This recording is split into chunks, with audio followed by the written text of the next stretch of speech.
The slap echoed through the pristine showroom like a gunshot.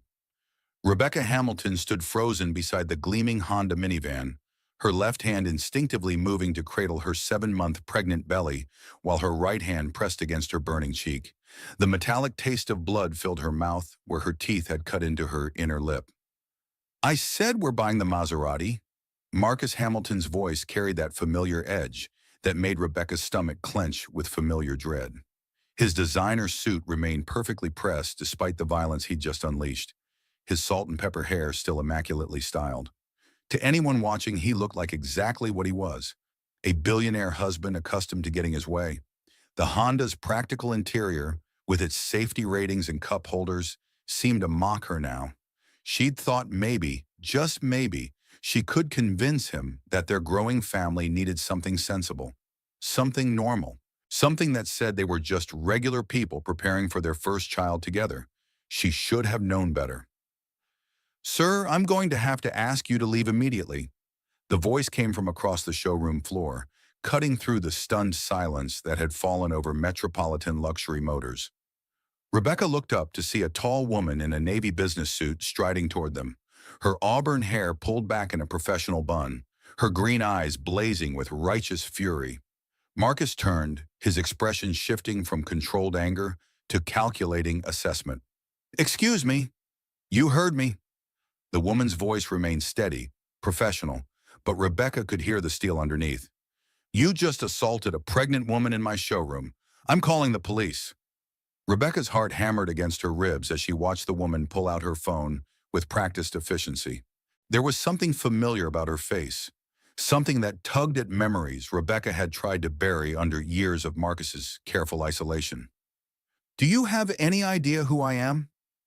Marcus stepped closer to the woman, using his height and presence the way he always did when someone dared to challenge him. "I could buy this entire dealership with what I spend on lunch." The woman looked up from her phone, meeting his gaze without flinching. "Actually, Mr. Hamilton, I know exactly who I'm dealing with. The question is, do you know who you're dealing with?" That's when Rebecca saw the name tag. Victoria Campbell Sullivan, General Manager. Tori. The recognition hit Rebecca like a physical blow. Her cousin Tori, who used to braid Rebecca's hair during summer visits to their grandmother's house. Tori, who had taught Rebecca how to throw a proper punch when they were 12, and the Jenkins boy wouldn't stop pulling her pigtails. Tori, who had been like a big sister until Rebecca's world had slowly, methodically shrunk to nothing but Marcus and his demands. "Tori?" Rebecca's voice came out as barely a whisper. Tori's expression softened for just a moment as their eyes met. "Hey, Becca, it's going to be okay." Marcus's head snapped between them, his pale blue eyes narrowing as he processed this new information. Rebecca could practically see his mind working, calculating this unexpected complication. "You two know each other?" His voice had gone dangerously quiet. "She's my cousin," Tori said simply, never taking her eyes off Marcus. "And if you ever lay another hand on her, you'll discover just how seriously I take family protection." The showroom had gone completely silent. Other customers had stopped their conversations, salespeople had abandoned their desks, and even the soft jazz playing over the speakers seemed muted. Bobby Kane, the young salesman who had been showing them the minivan, stood frozen beside the vehicle's open door, his face pale with shock. Rebecca felt the familiar panic rising in her chest. This was exactly the kind of scene Marcus hated, the kind of public attention that made him lose control in private later. She could already imagine the consequences: the locked doors, the cut phone lines, the careful bruises that never showed above the neckline of her conservative dresses.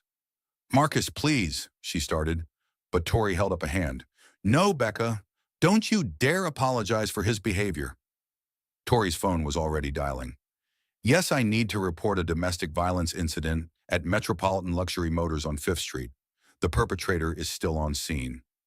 Marcus's perfectly controlled facade finally cracked. "You have no idea what you've just done," he hissed at Tori. "I will destroy you. I will destroy this place. I will make sure you never work in this city again." Hashun. Tori finished her call and slipped the phone back into her jacket pocket. "Mr. Hamilton, I've been managing car dealerships for 15 years. I've dealt with entitled men who think their money makes them untouchable before. The difference is, this time you made it personal. She turned to address the entire showroom. Ladies and gentlemen, I apologize for the disturbance. Our security team will escort Mr. Hamilton from the premises immediately. Two uniformed security guards appeared as if summoned, moving with practiced efficiency toward Marcus. He looked around the showroom, perhaps finally realizing how many people had witnessed his loss of control. His expensive lawyers weren't here to clean this up. His usual intimidation tactics weren't working. For once in his carefully controlled life, Marcus Hamilton was facing consequences in real time. "This isn't over," he said quietly to Rebecca, and she felt the familiar chill of his threats settle over her like a shroud. But Tori stepped between them. "Actually, it is. Security will escort you to your car. Any further contact with Rebecca goes through her attorney. Any attempts to return to this property will be considered trespassing." As the guards flanked Marcus, he straightened his tie and smoothed his jacket, rebuilding his composed exterior, even as his eyes promised retribution. "Rebecca, you'll come home with me now. We'll discuss this privately."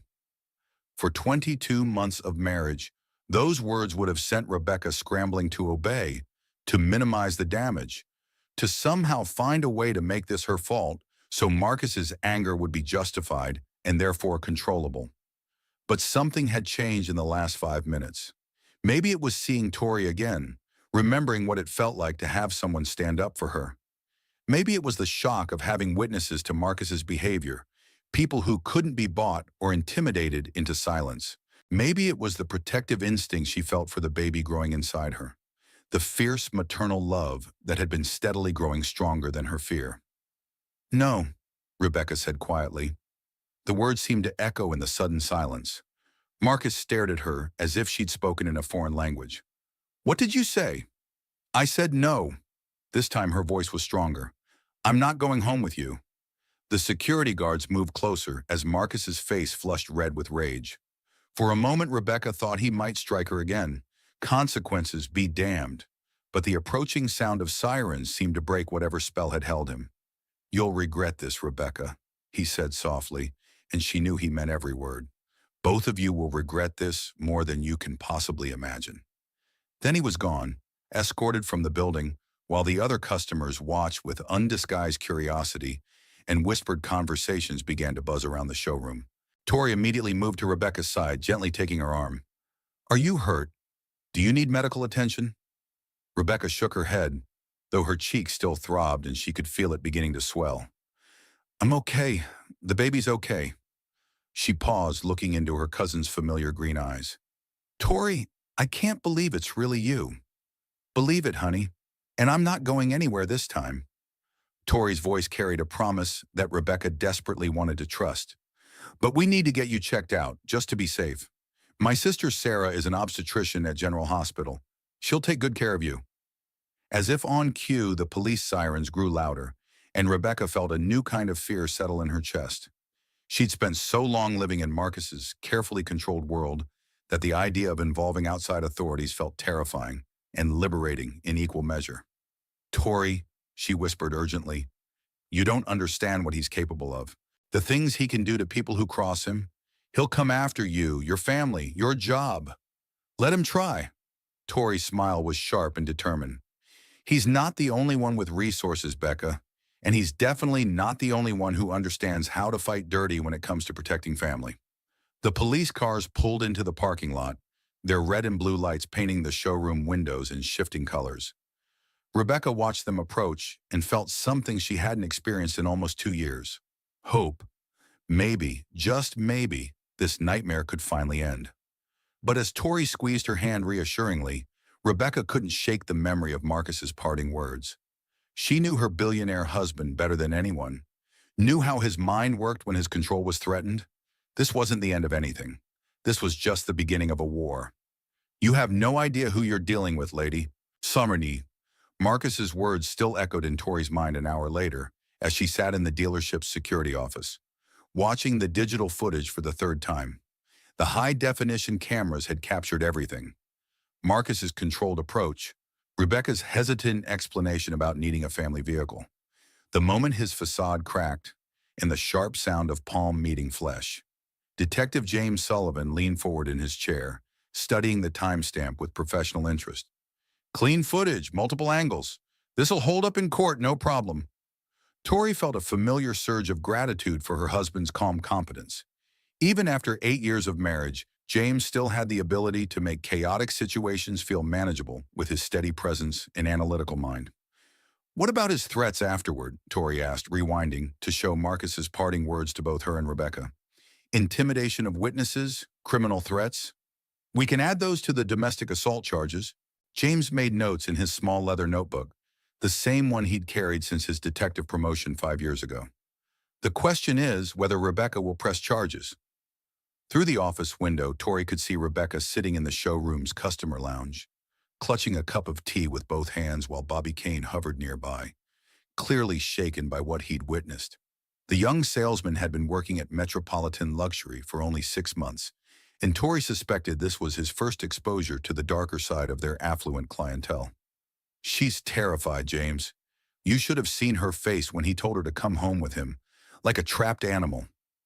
James closed his notebook and studied his wife's expression. After nearly a decade together, he knew that particular look, the one she got when someone threatened her family. He'd seen it twice before. Once when a drunk driver had hit their nephew's school bus, and once when a contractor had tried to swindle Tori's elderly parents out of their retirement savings. Tell me about your cousin. How long has it been since you've seen her? Tori pulled up Rebecca's Facebook profile on her computer, scrolling through the carefully curated posts that painted a picture of perfect marital bliss.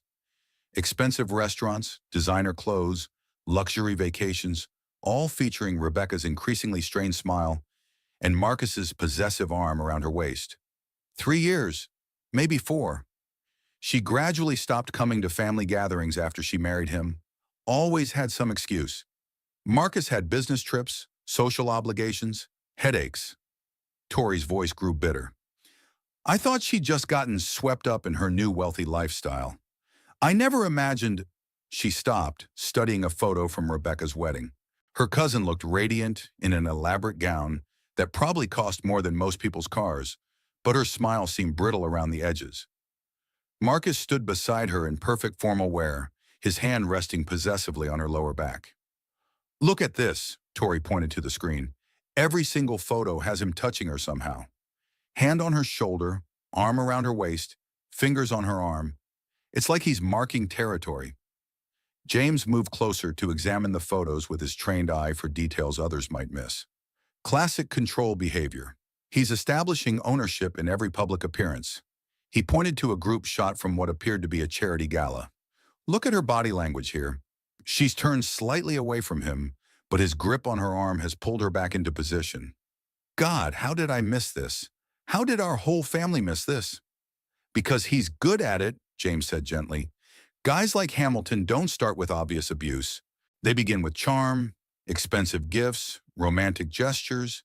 They isolate their victims gradually, systematically. By the time the real abuse starts, the woman has already been cut off from her support network. A soft knock interrupted them, and Bobby Kane peeked through the office doorway. Mrs. Sullivan, your cousin is asking for you. She seems pretty upset. Tori hurried to the customer lounge where Rebecca sat with tears streaming down her face. The pregnancy glow everyone always talked about was absent. Instead, Rebecca looked exhausted and pale, with dark circles under her eyes that makeup couldn't quite conceal. Becca, honey, what's wrong? I just realized what I've done, Rebecca whispered. He's going to make me pay for this, Tori. He's going to make all of us pay. Tori sat down beside her cousin, careful not to move too quickly or crowd her space.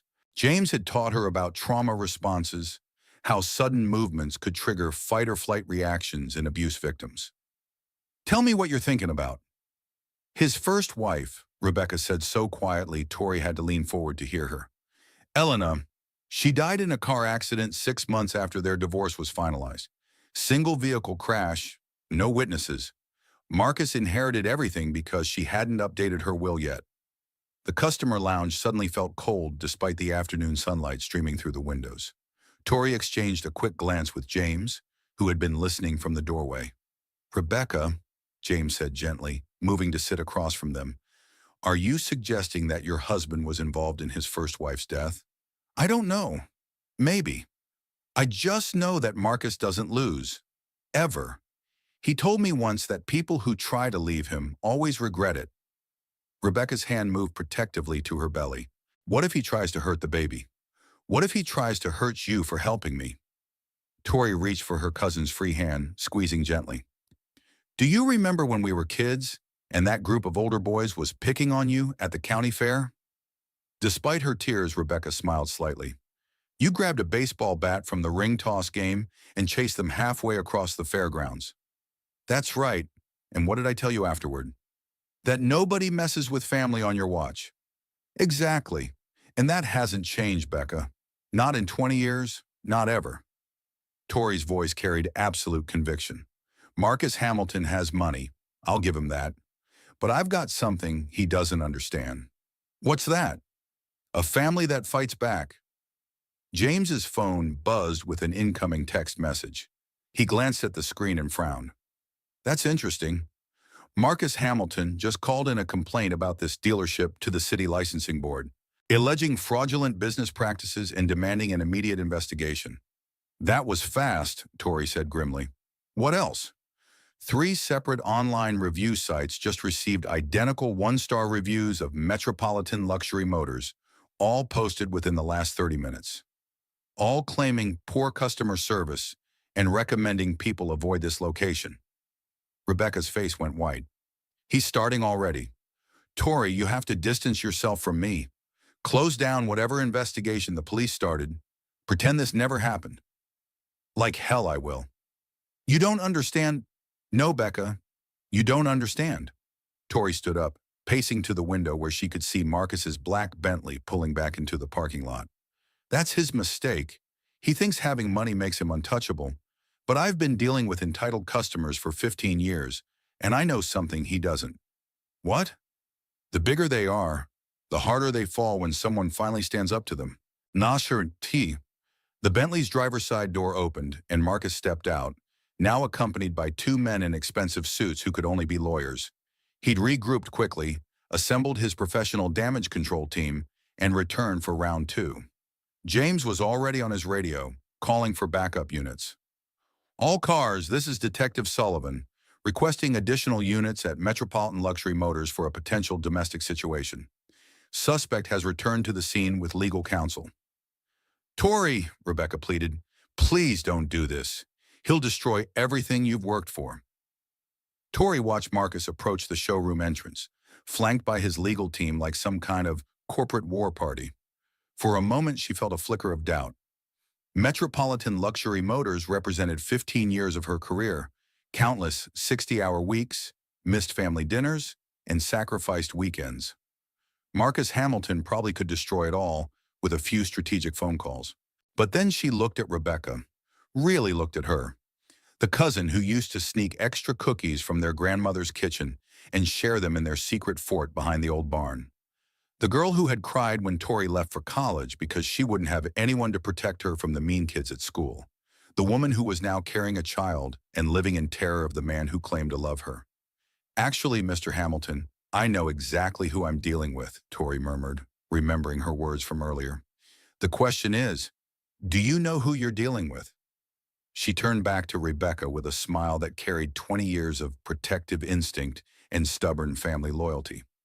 Honey, he's about to find out that some things are more important than money, and some people are too stupid to know when they picked a fight they can't win. Outside, Marcus Hamilton straightened his tie and prepared for battle, completely unaware that he'd just declared war on the wrong family. Marcus Hamilton, you're under arrest. The words cut through the showroom's tension like a blade, delivered in Detective James Sullivan's calm, professional tone. Marcus had entered the building flanked by his 2 attorneys, clearly expecting his legal team's presence to intimidate the small-town car dealership into backing down from their accusations. He hadn't expected to walk into a coordinated police response. James stood near the customer service counter with his partner, Detective Lisa Park, both of them wearing the kind of relaxed alertness that came from 20 years of combined law enforcement experience. 2 uniformed officers flanked the showroom's exits, and Tori could see additional patrol cars positioned strategically in the parking lot. On what charges? Demanded the taller of Marcus's attorneys. A silver-haired man whose $1,000 suit and imperious bearing screamed corporate law firm. Domestic assault in the third degree, criminal intimidation, and threats against witnesses, James replied, pulling handcuffs from his belt with practiced efficiency. Turn around, Mr. Hamilton. This is ridiculous, Marcus said, but Tori noticed his voice had lost some of its earlier authority. I barely touched her. It was a private marital dispute that got slightly out of hand. Detective Park stepped forward, her dark eyes sharp with professional skepticism. Sir, we have security footage showing you striking a pregnant woman with sufficient force to leave visible marks. We have multiple witnesses, including trained security personnel. And we have recorded threats against both the victim and the establishment's management.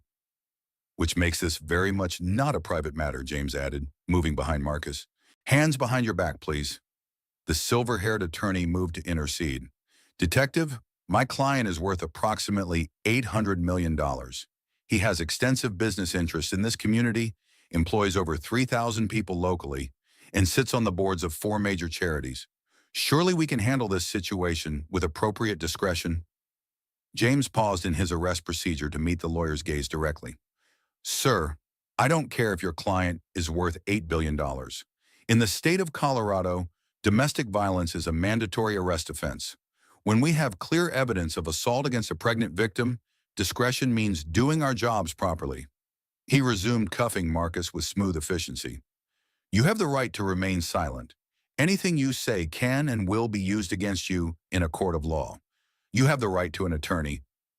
This is a mistake, Marcus interrupted, his composure finally beginning to crack. A huge mistake. Do you have any idea what I can do to your career?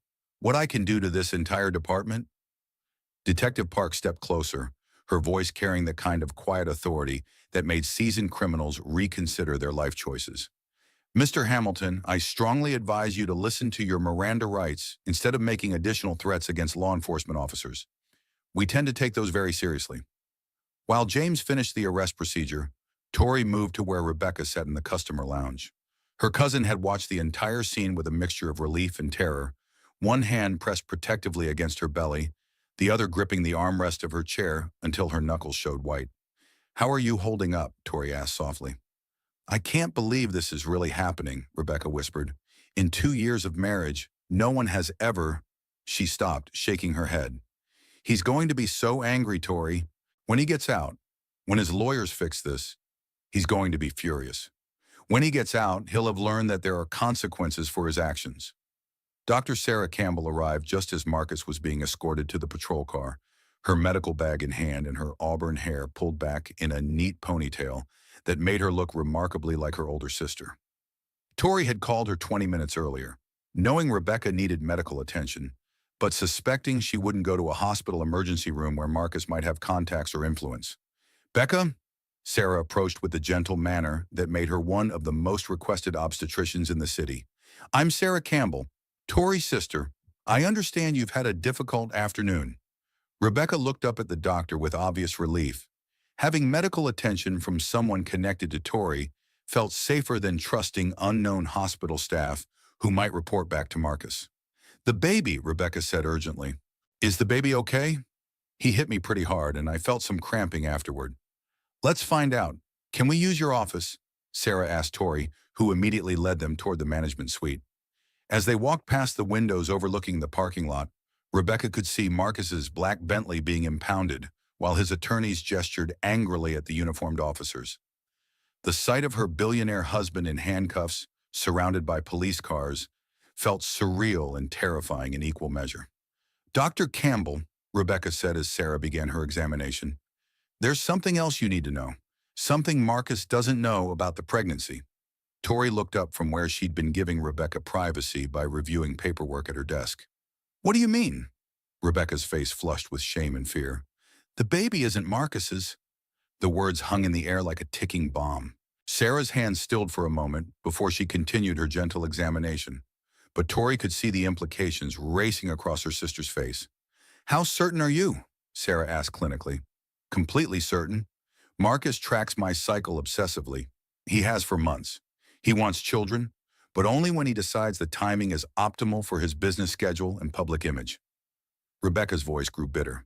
But there was a weekend in March when he was in Switzerland on business. An old friend came to town, someone I knew before I married Marcus. Michael Torres, Rebecca continued, her voice barely audible. We went to high school together, dated senior year. He was in Denver for a medical conference, and we met for coffee. Just coffee at first. But then we started talking about how different our lives had become and how isolated I'd been feeling. And it's okay, Tori said gently. You don't have to explain yourself to us. Some read up, but I do, because you need to understand why this changes everything. Tears began streaming down Rebecca's face. Michael died in a car accident 6 weeks later. A drunk driver ran a red light in Phoenix where he was doing his residency. He never knew about the pregnancy. Nobody knows except me. Sarah finished her examination and helped Rebecca sit up. The baby appears to be perfectly healthy. Heart rate is strong, movement is normal, and there's no sign of trauma from today's incident. But Becca, this information about paternity, Marcus is going to find out eventually. How? Blood type, genetic traits, timing of the birth if you go full term. Men who are controlling about reproduction tend to pay very close attention to those details. The office fell silent, except for the muffled sounds of the police activity outside. Tori could see her cousin's mind racing through the implications, calculating how this secret would affect Marcus's reaction when he discovered it. He'll kill me, Rebecca said simply. If he finds out this baby isn't his, if he realizes I had an affair, he'll actually kill me. Not divorce me, not just destroy my life financially. He'll kill me. No, he won't, Tori said firmly, because we're not going to let that happen. Her phone buzzed with a text message from James. Hamilton's being processed downtown. Lawyers demanding immediate bail hearing. How's Rebecca? Tori showed the message to her sister, who frowned thoughtfully. Becca, I need to ask you something, and I need you to be completely honest. Has Marcus ever hurt you before today? Rebecca was quiet for a long moment, her hands folded protectively over her belly. When she finally spoke, her voice was so quiet they had to lean forward to hear her. Not hit me, no. But there have been other things. Times when he's grabbed my arms hard enough to leave bruises. Times when he's pushed me against walls during arguments. Once he held me underwater in our swimming pool because I contradicted him in front of his business partners. Sarah's expression grew grim. That's attempted murder, Becca. Domestic violence isn't just hitting. It's any pattern of behavior designed to control, intimidate, or harm.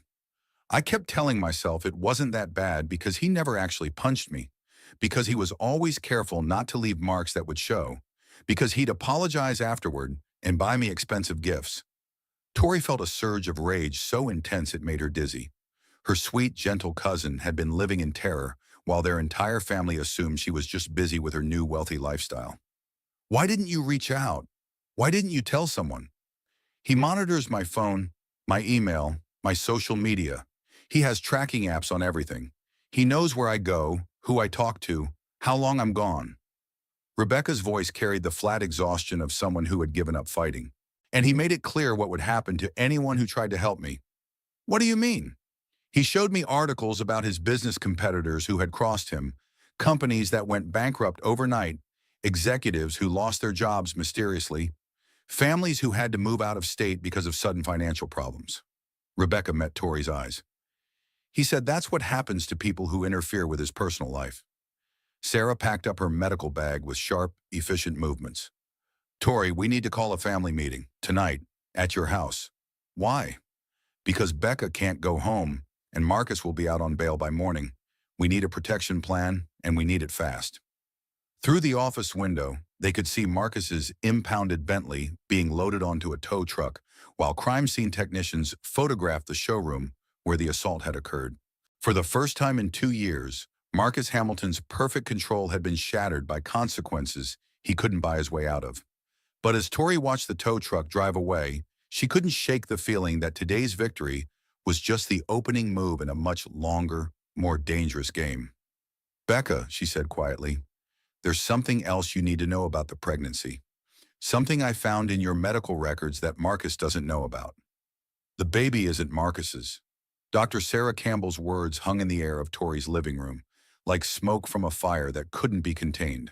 The emergency family meeting had assembled quickly. Tori and James, Rebecca with an overnight bag, hastily packed while Marcus was still being processed downtown, and now Sarah with medical records that changed everything. I ran a more thorough examination after what you told me this afternoon, Sarah continued, spreading prenatal charts across the coffee table. Based on fetal development, crown to rump length, and other growth markers, conception occurred approximately 28 weeks ago. That puts us in mid-March.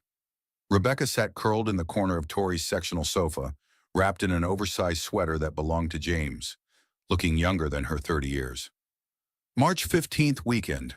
Marcus was in Switzerland for the pharmaceutical acquisition meetings. And that's when you saw Michael Torres, Tori said gently. We met Saturday afternoon for coffee at the little place on 16th Street Mall, the one where we used to go when we were dating in high school. Rebecca's voice carried the weight of complicated grief. We talked for hours about how different our lives had become. He was doing his emergency medicine residency in Phoenix, working 100-hour weeks. But he seemed so passionate about helping people. So alive. Sarah made notes on her tablet. What happened next? He asked if I was happy in my marriage, and I started crying right there in the coffee shop because I couldn't remember the last time anyone had asked me that question. Rebecca's hands moved protectively to her belly. He walked me back to my car, but we kept talking about our dreams, about the people we used to be before adult responsibilities changed us. Rebecca, James said carefully, we need to know exactly what happened that weekend because Marcus is going to scrutinize every detail once he starts suspecting paternity issues. The room fell quiet except for the gentle hum of the heating system. Outside, snow was beginning to fall, coating Tori's neighborhood in deceptive peace, while they planned for a war none of them had wanted. Saturday night, Marcus called from Zurich. He was drunk, celebrating some business deal, bragging about how much money he'd made in a single afternoon. He kept talking about all the things he was going to buy, all the ways his success would benefit me. Rebecca's voice grew bitter. Then he started describing the woman he'd met at his hotel bar, how young and beautiful she was, how impressed she was with his wealth. Tori felt James tense beside her. In their 8 years of marriage, her husband had never once made her feel like she was competing with other women for his attention or affection. He was cheating on you, Sarah said, not asking a question. He's been cheating on me since our honeymoon. Different women, different cities, but always the same pattern. He tells me about them afterward, describes them in detail, compares them to me. Rebecca wiped her eyes with the back of her hand. He says it keeps me motivated to be a better wife. That's psychological abuse, James said quietly. Systematic emotional torture designed to break down your self-esteem and make you dependent on his approval. I know that now, but that night, after 2 years of being told I wasn't good enough, wasn't exciting enough, wasn't worth his faithfulness, Rebecca trailed off. You called Michael, Tori guessed. I called Michael, and he came over. We talked until sunrise about everything Marcus had taken away from me, my friends, my job, my confidence, my sense of who I was before I became Mrs. Marcus Hamilton. Rebecca's voice grew stronger. For the first time in 2 years, I felt like myself again. Like the person I used to be still existed somewhere. Sarah checked her notes, and Michael died 6 weeks later. April 27. Drunk driver ran a red light at the intersection near Phoenix General Hospital. Michael was driving home from a 36-hour shift in the emergency department. Fresh tears spilled down Rebecca's cheeks. He was trying to save lives, trying to make the world better, and some selfish bastard who couldn't call an Uber took that away from him. Did you know you were pregnant when he died? I found out 3 days after his funeral. I'd been feeling sick, thought it was grief and stress. When the pregnancy test came back positive, I almost had a breakdown. Rebecca looked around the room at the 3 people who now knew her most dangerous secret. Marcus was so happy when I told him. He started making plans immediately. Private schools, trust funds, public announcements about expanding the Hamilton family legacy. The implications settled over them like a storm front. Marcus Hamilton, control freak and narcissist, believed he was about to become a father. The child would be his heir, his legacy, his genetic continuation. When he discovered the truth, and men like Marcus always discovered the truth eventually, his rage would be nuclear. How long do we have? Tori asked. Sarah consulted her medical charts. If Rebecca goes to full term, she's due in early November, but Marcus is going to start noticing discrepancies soon. Blood type incompatibilities, genetic traits that don't match his family line, maybe even requesting paternity tests for insurance or legal purposes. I know. Or he might demand genetic testing just to satisfy his need to control everything, James added grimly. Men who track their wives' menstrual cycles aren't usually the type to simply trust paternity claims. Rebecca stood up abruptly, pacing to the living room window, where she could see the peaceful suburban street beyond. Tori's neighborhood represented everything Marcus's world wasn't. Ordinary people living normal lives without bodyguards or surveillance or the constant fear of public scandal. Maybe I should just disappear, Rebecca said quietly. Leave the state, start over somewhere he can't find me. With what money? Tori asked gently. What resources? Marcus controls all your finances, right? Everything. Credit cards, bank accounts, even my cell phone plan. He gives me an allowance for household expenses, but he reviews every purchase. I haven't had independent access to money in almost 2 years. James pulled out his phone and scrolled through his contacts. I know someone who might be able to help. Grace Mitchell. She's a family law attorney who specializes in domestic violence cases. She's helped other women escape situations like yours. Can we trust her? She's been my mom's best friend since college. She knows how to handle high-profile divorce cases where one spouse has significantly more resources than the other. Sarah packed up her medical files with practiced efficiency. I'm going to set you up with a new obstetrician, someone Marcus doesn't know, someone who understands the sensitivity of the situation. Dr. Jennifer Walsh at Community Medical Center. She's helped other women in similar circumstances. Similar circumstances? Women whose pregnancies put them in danger from abusive partners. Women who needed medical care outside their usual social circles. Women who needed doctors willing to keep certain information confidential. Tori felt a chill that had nothing to do with the December weather. How often does this happen? More than you'd think. Wealthy, powerful men who view their wives and children as possessions aren't exactly rare. Most of the time, the women are too isolated and financially dependent to leave. Marcus made a mistake today. He lost control in public. Which gives us an opportunity, James said, but only if we move fast and smart. Rebecca turned from the window, her expression carrying new determination. What do you need me to do? First, you're staying here tonight. Marcus made bail an hour ago, and his lawyers are already working on getting the charges reduced or dismissed. He's probably at home right now, planning his next move. Won't he come here looking for me? James smiled grimly. Let him try. This house has excellent security systems, and I have very good relationships with the patrol officers in this district. Plus, Marcus striking a pregnant woman in public has made him some enemies in law enforcement. Sarah stood to leave, gathering her coat and medical bag. I'll call Dr. Walsh first thing in the morning and set up an appointment. In the meantime, if you experience any cramping, bleeding, or unusual pain, call me immediately. The baby seems healthy, but stress can cause complications. After Sarah left, the three of them sat in the quiet living room, processing the magnitude of what they were facing. Marcus Hamilton wasn't just wealthy, he was vengeful, controlling, and now publicly humiliated. Men like him didn't accept defeat. They escalated until they won or destroyed everything trying. Tori, Rebecca said quietly, I need you to understand what you're risking by helping me. Marcus doesn't just go after people who cross him. He goes after their families, their businesses, their entire support networks. Good thing our family doesn't scare easily. I'm serious. He could destroy the dealership. He could get James transferred or demoted. He could make your lives miserable in ways you can't imagine. Tori exchanged a look with her husband, one of those wordless conversations that long marriages made possible. They talked about having children someday, about the kind of parents they wanted to be, about the values they'd want to pass down. Neither of them had imagined their first real test of protective instincts would involve Tori's cousin and an unborn child, whose father was dead. Becca, Tori said finally, when we were kids and that group of older boys was picking on you at the county fair, what did I tell you? Despite everything, Rebecca smiled slightly, that nobody messes with family on your watch. That's right. And I meant it then, and I mean it now. Tori's voice carried absolute conviction. Marcus Hamilton has money, lawyers, and influence, but we have something he doesn't understand and can't buy. What's that? People who love you enough to fight back. Outside, snow continued to fall on the quiet suburban street, but inside Tori's house, three people began planning for the kind of war that money couldn't win.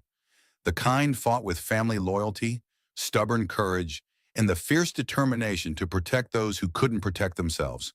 The battle for Rebecca's freedom was about to begin in earnest. We're getting you out. Tonight. Patricia Morrison's voice carried the same no-nonsense authority she'd used as a registered nurse for 35 years. The tone that had calmed panicked patients and intimidated uncooperative doctors in equal measure.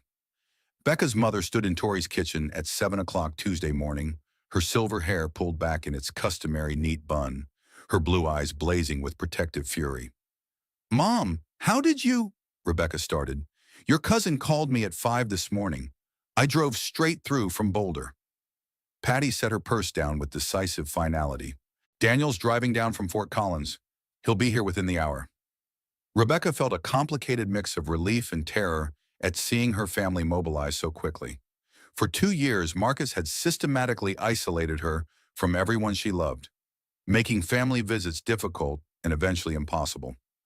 Now her mother and younger brother were racing to her defense, and she wasn't sure whether to be grateful or terrified about what their involvement might cost them. "Mrs. Morrison," James said carefully, "you need to understand what we're dealing with here. Marcus Hamilton has significant resources and a history of retaliating against people who interfere with his personal life."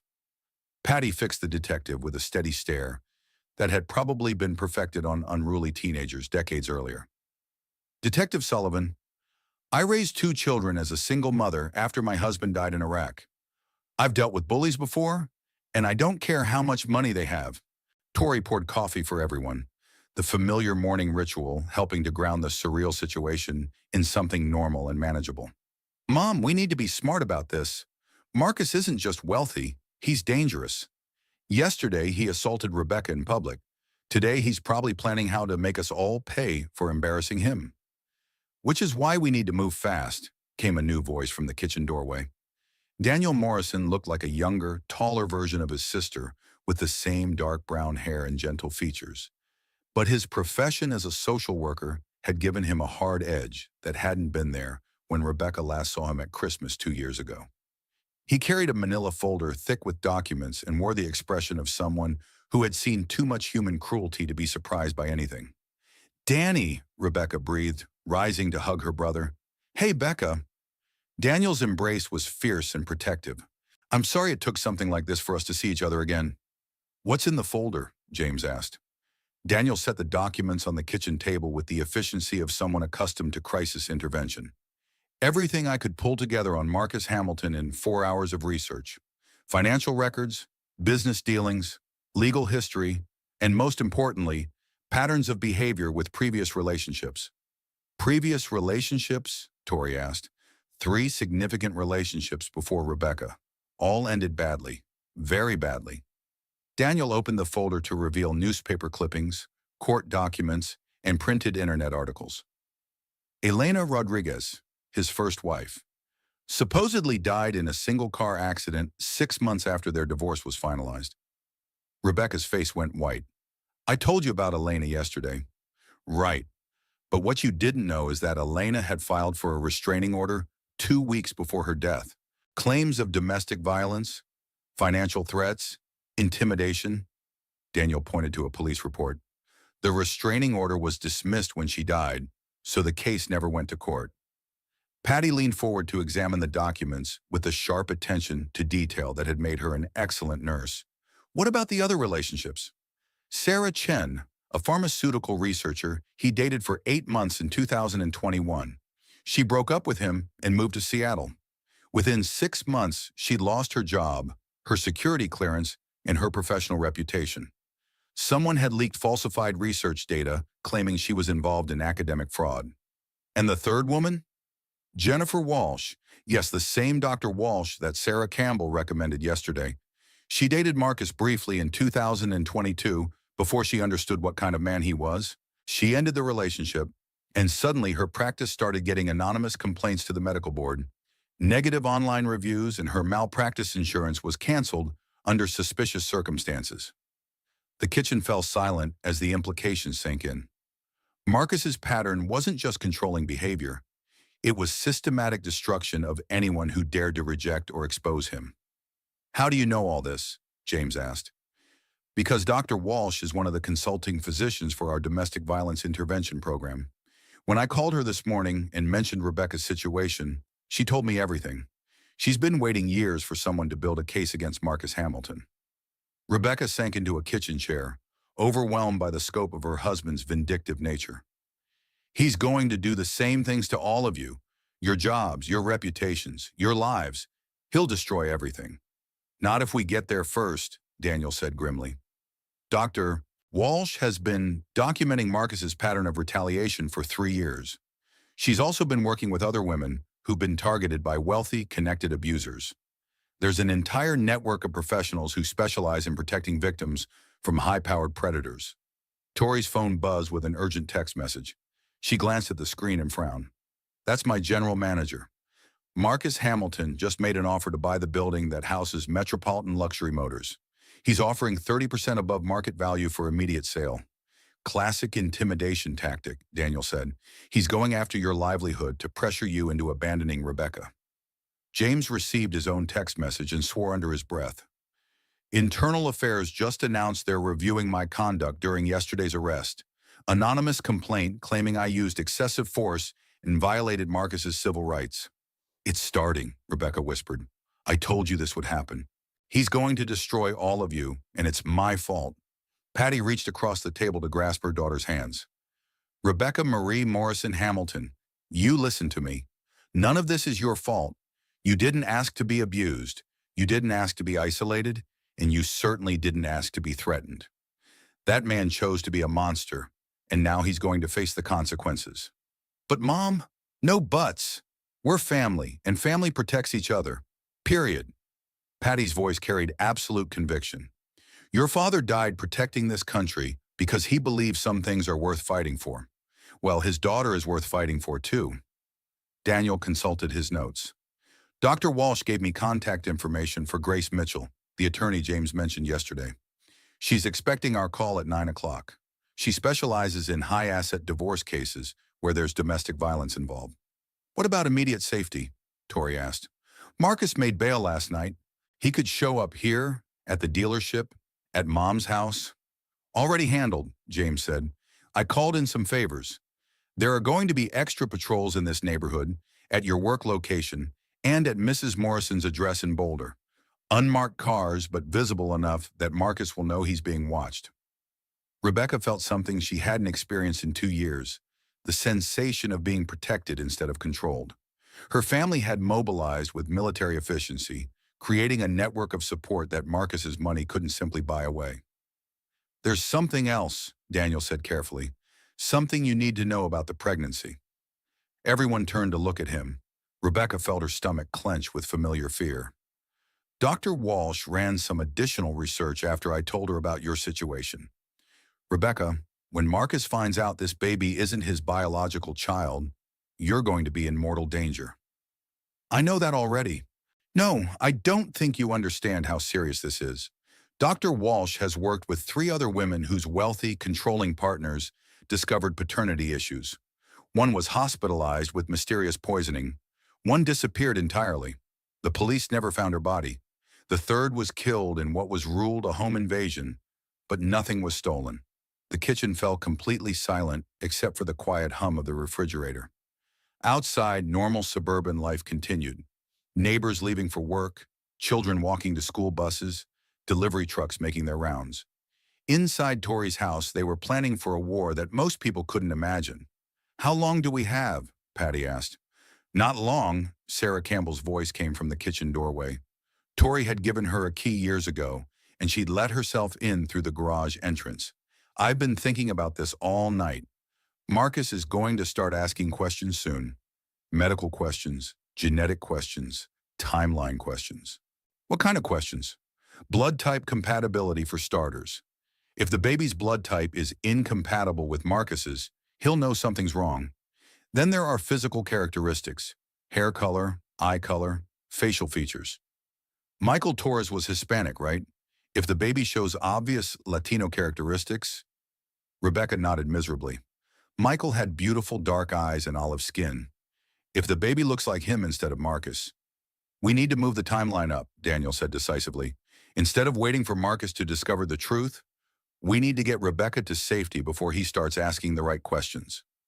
Tori's phone rang, and she glanced at the caller ID with surprise. "It's Grace Mitchell," she answered on speakerphone. "Ms. Mitchell? Ms. Campbell Sullivan, I've been reviewing the situation with your cousin. I'm moving up our appointment. Can you all be at my office in 2 hours? Why the rush?" Because Marcus Hamilton's legal team just filed for an emergency injunction claiming Rebecca is mentally unstable due to pregnancy hormones and needs to be committed for psychiatric evaluation. They're asking for immediate custody of the unborn child and claiming she's a danger to herself and the baby. Rebecca felt the room spin around her as the full scope of Marcus's counterattack became clear. He wasn't just retaliating against her family. He was trying to have her declared incompetent so he could maintain control of what he believed was his child. "Can he do that?" James asked. "With enough money and the right medical experts, he can certainly try. And if he succeeds, Rebecca will be locked in a psychiatric facility while he gains legal custody of the baby. By the time she's released, if she's released, the child will be legally his, and she'll have no parental rights whatsoever." So war Marcus Hamilton had declared was escalating faster than any of them had anticipated. He's not just rich, he's dangerous. Grace Mitchell's law office occupied the top floor of a downtown Denver building with floor-to-ceiling windows that offered commanding views of the Rocky Mountains. But the elegant surroundings did nothing to soften the harsh reality she laid out for Rebecca and her family. "Marcus Hamilton doesn't just have money," Grace continued, spreading legal documents across the polished conference table. "He has the kind of wealth that purchases silence, cooperation, and blind loyalty. Judges who depend on his political contributions, police officers whose pension funds are invested in his companies, medical professionals who rely on his charitable donations to keep their facilities running." Rebecca sat between her mother and Tori, trying to process the scope of what they were facing. The emergency psychiatric evaluation order lay in front of her, signed by a judge she'd never heard of, requesting that she be placed on an involuntary 72-hour hold for assessment of pregnancy-related mental health issues. Dr. Harrison Blackwood is the psychiatrist Marcus's team has chosen to conduct the evaluation, Grace said, pointing to the signature at the bottom of the form. "He's testified in 12 previous cases involving wealthy men who needed their wives declared mentally incompetent. He's never found a woman competent to make her own decisions." Daniel leaned forward, his social worker instincts engaged. "That's not legally possible. You can't just buy psychiatric evaluations." "You'd be surprised what creative legal interpretation can accomplish when you have unlimited resources," Grace replied grimly. "Dr. Blackwood will claim that Rebecca's accusations of domestic violence are pregnancy-induced paranoid delusions. He'll say her irrational behavior at the car dealership, meaning her refusal to obey her husband's commands, demonstrates that she's a danger to herself and her unborn child." James studied the documents with professional interest. "What's the timeline on this?" "The hearing is scheduled for tomorrow morning at 9 o'clock. If the judge grants the order, Rebecca will be taken directly from the courthouse to Mountain View Psychiatric Facility for evaluation." "Mountain View," Patty said with recognition. "That's a private facility, isn't it?" "Owned by Hamilton Medical Enterprises, one of Marcus's subsidiary companies," Grace confirmed. "Once Rebecca is inside that facility, Marcus will have complete control over her medical care, her communication with the outside world, and the conditions of her treatment." The conference room fell silent as everyone processed the implications. Rebecca felt the familiar panic rising in her chest, the same suffocating sensation she'd experienced countless times during her marriage, when Marcus's control tightened around her like a noose. "There has to be something we can do," Tori said desperately. "There is, but it's risky," Grace replied. "We can fight the psychiatric hold by demanding an independent evaluation from a doctor of our choosing. But that means staying in Denver, going to court, and giving Marcus multiple opportunities to escalate his attacks on all of you. What's the alternative? Rebecca disappears. Tonight, we have contacts in other states, attorneys, social workers, medical professionals who specialize in relocating domestic violence victims. New identity, new location, complete separation from Marcus and his resources. Mashiri Urim. Rebecca looked around the table at her family. Her mother, who had driven through the night to protect her brother, who had abandoned his work to research her situation, her cousin, who had risked everything to stand up for her, James, who was facing internal affairs investigation for doing his job properly. I can't ask all of you to sacrifice your lives because I made the mistake of marrying a monster. You didn't make a mistake, Daniel said firmly. You were targeted by a predator who specializes in isolating and controlling vulnerable women. That's not your fault. Grace pulled out another folder, this one containing photographs and documents that made Rebecca's blood run cold. These are Marcus's previous targets: Elena Rodriguez, Sarah Chen, Jennifer Walsh, and 3 other women whose names never made it into court records. The photographs showed women at various stages of their relationships with Marcus. Early pictures with genuine smiles and bright eyes, later images showing the telltale signs of chronic stress, fear, and isolation that Rebecca recognized from her own mirror. What happened to them? Elena is dead. Sarah lost her career and moved across the country. Jennifer survived his retaliation and now helps other women escape similar situations. The other 3? Grace's voice trailed off. Let's just say they learned to stay silent. Tori's phone buzzed with an urgent text message. She read it and swore. Metropolitan Luxury Motors just lost its primary financing arrangement. The bank called an hour ago and demanded immediate repayment of our floor plan loans. They're claiming we violated some technical provision in the lending agreement. Marcus owns significant shares in that bank, Grace said matter-of-factly. This is how he operates. Systematic pressure on every aspect of his target support network until they collapse or submit. James received his own notification and shook his head grimly. Internal Affairs just expanded their investigation. Now they're claiming I've been involved in a pattern of excessive force, complaints, and abuse of authority. 3 anonymous witnesses have come forward with detailed allegations spanning the last 2 years. All fabricated, all funded by Marcus's legal team, all designed to destroy your credibility before you can testify against him, Grace explained. This is war, and Marcus Hamilton fights to win. Rebecca stood up abruptly, pacing to the windows where she could see downtown Denver spread out below. Somewhere in this city, Marcus was orchestrating a campaign of destruction against everyone she loved, using his wealth like a weapon to eliminate anyone who dared to protect her. I have to run, she said quietly. It's the only way to protect all of you. Becca, no, Tori started. Yes, this is my problem, my mistake, my responsibility. I won't let Marcus destroy your lives because I was too weak to leave him sooner. Patty rose from her chair with the dignity that had carried her through 35 years of nursing and single motherhood. Rebecca Marie, you are not weak. You survived 2 years of systematic abuse. You protected yourself and your unborn child as well as you could under impossible circumstances. And when the moment came to ask for help, you found the courage to do it. But Mom, but nothing. We're your family, and family stands together. Period. Daniel consulted his notes. Grace, what kind of protection can you provide if Rebecca stays and fights? Limited but not negligible. I have relationships with family court judges who can't be bought, medical professionals who understand domestic violence patterns, and law enforcement contacts who take these cases seriously. Grace's expression grew determined.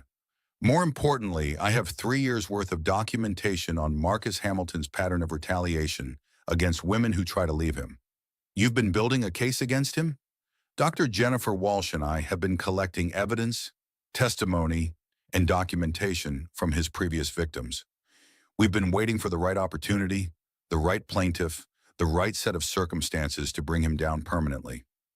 Rebecca turned from the window to stare at the attorney. You're saying I could be that opportunity? You're his wife. You have legal standing he can't dismiss. You have witnesses to his violence, medical documentation of the abuse, And most importantly, you have a family willing to stand by you publicly. Grace's voice carried conviction. Most of his previous victims were isolated, financially dependent, and too terrified to fight back. You have resources he doesn't expect. What kind of resources? A cousin who owns her own business and can't be fired. A brother-in-law who's a detective with an impeccable reputation. A mother who's a respected healthcare professional. A brother who works in social services and understands the system. Grace smiled for the first time that morning. Marcus Hamilton may have money, but you have something he's never faced before. A family that fights back. Tori returned to the table with renewed determination. What do we need to do? First, we prevent the psychiatric hold by getting Rebecca evaluated by an independent physician before tomorrow's hearing. Dr. Walsh has already agreed to conduct the assessment this afternoon. Then what? Then we go on offense. File for divorce, demand temporary custody of the unborn child, request spousal support based on the marital assets, and most importantly, file criminal charges for the pattern of domestic violence that preceded yesterday's public assault. Rebecca felt something she hadn't experienced in 2 years, hope mixed with genuine anger. Marcus had spent their entire marriage convincing her she was powerless, worthless, and completely dependent on his protection and provision. But sitting in Grace Mitchell's office, surrounded by family who refused to abandon her, she began to remember who she used to be before fear became her constant companion. If we do this, if we really fight him, he's going to escalate.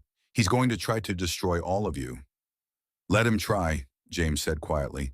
I've been a cop for 15 years, and I've learned something about bullies. They're only strong when their victims are isolated and helpless. When people stand together, when they fight back with everything they've got, bullies usually discover they're not as powerful as they thought. Grace began organizing the documents with practiced efficiency. We need to move fast. The psychiatric evaluation is at 2 o'clock. The divorce filing happens at 4. And tonight we implement security protocols for everyone in this room. Security protocols? Marcus Hamilton is about to discover that his wife isn't the helpless victim he married.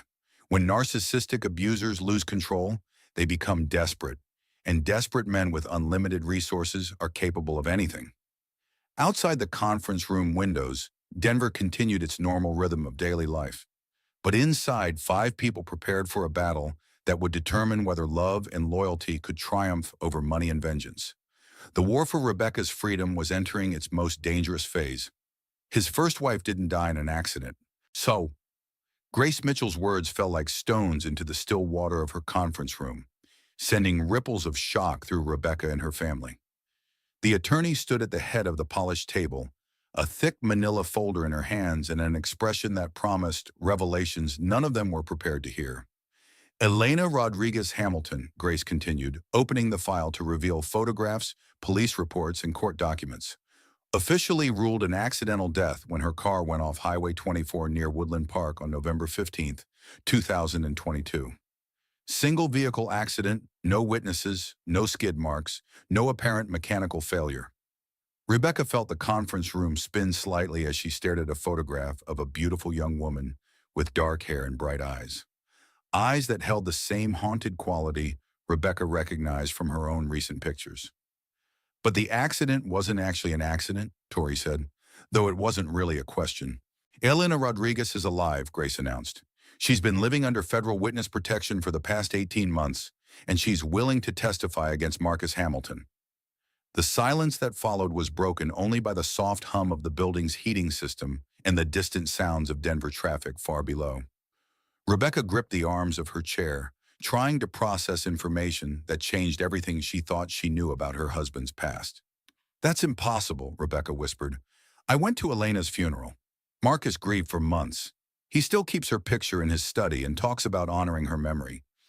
Grace opened the file wider, revealing police photographs of a burned-out car wreckage.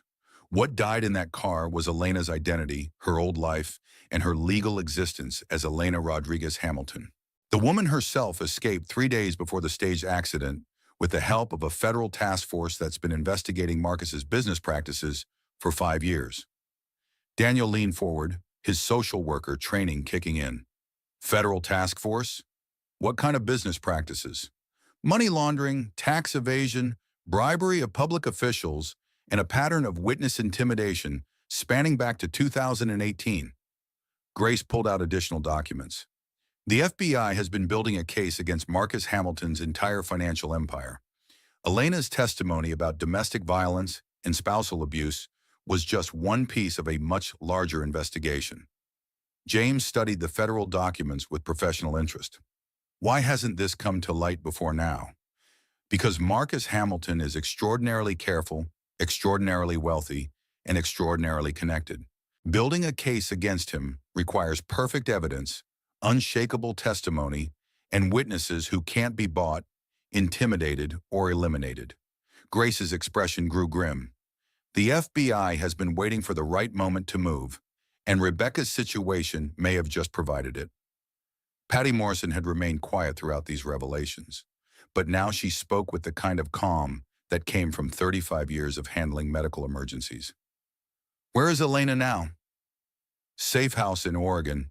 She's been working with federal prosecutors to document Marcus's pattern of abuse, financial manipulation, and retaliation against women who try to leave him.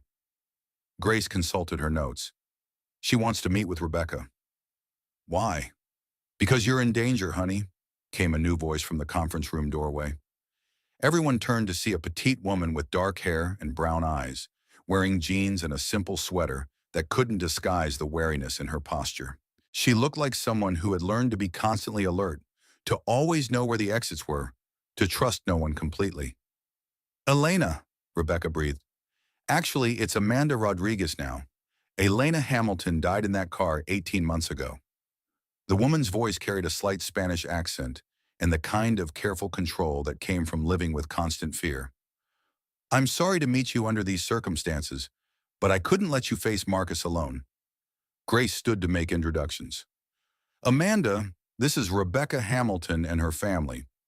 Rebecca, Amanda escaped from Marcus with the help of Agent Sarah Chen from the FBI's Financial Crimes Unit.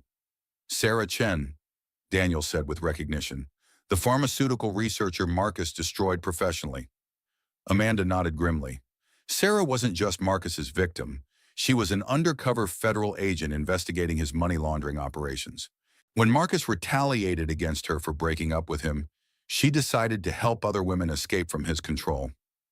The scope of what they were facing began to crystallize in Rebecca's mind. This wasn't just about one man's abuse of his wife. It was about a criminal organization that had been operating under the cover of legitimate business for years. How many other women? Rebecca asked. 7 that we know of, 3 who died under suspicious circumstances, 2 who disappeared entirely, and 2 who escaped with federal help. Amanda's expression grew haunted. I spent 3 years married to Marcus Hamilton, 3 years of systematic isolation, financial control, physical abuse, and psychological torture. When I finally found the courage to leave, he told me exactly what would happen to me. What did he say? That I would die in an accident within 6 months, just like the women before me who had tried to embarrass him publicly. Amanda's voice remained steady, but her hands trembled slightly. He described their deaths in detail, the car accidents, the home invasions, the mysterious illnesses. He wanted me to know that my death had already been planned. Tori felt sick. How did you escape? Agent Chen had been monitoring Marcus's communications for months. She knew he was planning to eliminate me, so the FBI staged my death before he could arrange the real thing. Amanda pulled out a photograph showing the burned car wreckage. They used dental records from a Jane Doe who had died in a house fire the previous year. As far as the world knows, Elena Rodriguez Hamilton died in that accident. Rebecca stared at the woman who had once been Marcus's wife, seeing her own possible future reflected in Amanda's careful composure. What was it like, being married to him? Exactly like what you're experiencing now, I imagine. The gradual isolation from friends and family. The financial control where he monitors every purchase. The way he tracks your location, your communications, your daily activities. Amanda's voice grew bitter. The carefully calculated violence that never leaves marks above the neckline. He held me underwater once, Rebecca said quietly, in our swimming pool. He said it was to teach me not to contradict him in front of his business associates. He did the same thing to me, multiple times, always with the same explanation, that he was teaching me to be a better wife. Amanda's expression hardened. That's not teaching, Rebecca. That's torture. That's attempted murder. Grace consulted her files. Amanda, tell them about the life insurance policies. Marcus takes out large life insurance policies on all his wives. $5 million with him as the sole beneficiary. He told me it was standard for wealthy couples.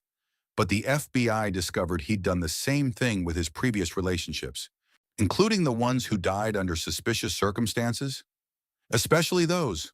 Marcus Hamilton has collected over $20 million in life insurance payouts from women who died after trying to leave him. Amanda's voice carried absolute conviction. He's not just an abusive husband, Rebecca. He's a serial killer who uses marriage as his hunting ground. The conference room fell completely silent as the full horror of Marcus's pattern became clear. Rebecca wasn't just dealing with domestic violence. She was married to a man who had systematically murdered multiple women and profited from their deaths. "The baby," Rebecca whispered, her hand moving protectively to her belly. "That's why I had to warn you," Amanda said urgently. "Marcus becomes most dangerous when he discovers his control is threatened. If he finds out the baby isn't his biological child, he'll kill me, without hesitation." The only thing that's kept his previous victims alive temporarily was their usefulness to his public image. Once that usefulness ends, they become liabilities to be eliminated. James had been studying the FBI documents with growing concern. "Amanda, how long do we have before Marcus realizes Rebecca isn't going to submit quietly like his previous victims?" "Not long. He's probably already planning contingencies, accidents, illnesses, psychological breaks that would explain her sudden death." Amanda's voice carried urgent warning. "The FBI wants to move fast, but they need Rebecca's cooperation to make their case." "What kind of cooperation?" Grace answered before Amanda could respond. "They want Rebecca to wear a wire. Get Marcus on record threatening her, describing his plans, maybe even admitting to what happened to his previous victims." "That's incredibly dangerous," Patty said immediately. "Yes, but it might be the only way to stop him permanently," Amanda replied. 7 women have suffered because Marcus Hamilton believes his wealth makes him untouchable. If Rebecca can help the FBI build a case against him, those deaths won't be meaningless. Rebecca looked around the conference room at her family, at Grace Mitchell, who had dedicated years to building this case, at Amanda Rodriguez, who had risked her carefully protected new life to warn her. For 2 years, she'd felt completely powerless against Marcus's control. Now she was being offered a chance to fight back, not just for herself, but for all the women who hadn't survived his abuse. What would I have to do? Meet with him, publicly, safely, with full FBI surveillance. Let him think he's regained control, then guide the conversation toward his threats against you and your family. Amanda's expression grew determined. Make him angry enough to tell the truth about what he's capable of. And if something goes wrong, then federal agents will arrest him immediately, even if it means sacrificing the investigation for your safety, Grace assured her. Rebecca closed her eyes and thought about Michael Torres, the gentle man whose child she carried. Michael had dedicated his life to saving people, to making the world safer and better. If she could honor his memory by stopping Marcus from hurting anyone else, maybe his death would have some meaning. "When do we do this?" Amanda smiled for the first time since entering the room. "Tomorrow afternoon, at the same car dealership where this all began. It's time to finish what Marcus started. I can help you disappear the way I did." Amanda Rodriguez sat in Tori's living room at 9 o'clock that evening, flanked by 2 federal agents whose presence transformed the suburban house into something resembling a command center. Special Agent Sarah Chen, the same pharmaceutical researcher Marcus had tried to destroy professionally, spread surveillance equipment across the coffee table, while Agent Michael Torres from the FBI's Domestic Violence Task Force reviewed security protocols. The irony of Agent Torres sharing a name with Rebecca's deceased lover wasn't lost on anyone, but Rebecca found strange comfort in the coincidence. It felt like Michael was somehow still protecting her, even from beyond death. "The wire is virtually undetectable," Agent Chen explained, holding up a device no larger than a button. "It transmits to receivers positioned throughout the car dealership and will have agents stationed as customers, salespeople, and security personnel. Rebecca examined the tiny microphone, trying to imagine herself sitting across from Marcus while wearing it, guiding their conversation toward topics that might get her killed if he discovered what she was doing. "What exactly am I supposed to get him to admit?" she asked. Agent Torres consulted his notes. "Threats against you or your family, acknowledgement of his previous pattern of retaliation against women who left him, and, if possible, any direct admissions about Elena Rodriguez's supposed death. He's too smart to confess to murder on tape." "Maybe," Amanda said quietly, "but Marcus's greatest weakness is his ego. When he thinks he's won, when he believes he has complete control, he likes to explain exactly how clever he's been. He wants his victims to understand the full scope of his power." Tori brought coffee for everyone, her hands shaking slightly as she processed what they were planning. What if something goes wrong? What if Marcus realizes Rebecca is recording him? "Then we abort immediately," Agent Chen said firmly. "Rebecca's safety is our first priority. We'll have agents positioned to intervene within seconds if the situation becomes dangerous." James studied the surveillance equipment with professional interest. "What about afterward? If this works, if you get the evidence you need, what happens to Rebecca and her family?" "Marcus Hamilton will be arrested on federal charges, including racketeering, money laundering, witness intimidation, and conspiracy to commit murder," Agent Torres replied. "With Amanda's testimony, the evidence we've collected, and Rebecca's recorded conversation, we'll have enough to ensure he never sees freedom again." "And if it doesn't work," Agent Shen and Amanda exchanged a meaningful look, "then we implement the disappearance protocol. New identities for Rebecca and her child, relocation to a secure location, complete separation from her previous life." Rebecca felt a chill at the thought of leaving everything behind. Her family, her hometown, her identity as Rebecca Morrison Hamilton. But as she looked around Tori's living room at the people who had risked everything to protect her, she realized some things were worth any sacrifice. "There's something else you need to know," Amanda said carefully. "Something about the other women Marcus targeted. We've been in contact with them, building a network of survivors who can support each other." "What kind of network?" "Women who understand what it's like to live in that kind of terror, who know how to rebuild their lives after escaping.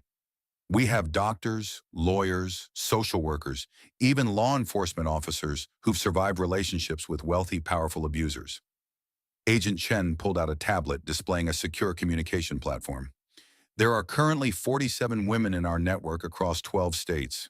They provide everything from safe housing to emotional support to professional assistance for women trying to escape similar situations." 47 women? Patty asked in amazement. "Domestic violence doesn't discriminate based on wealth or social status," Amanda explained.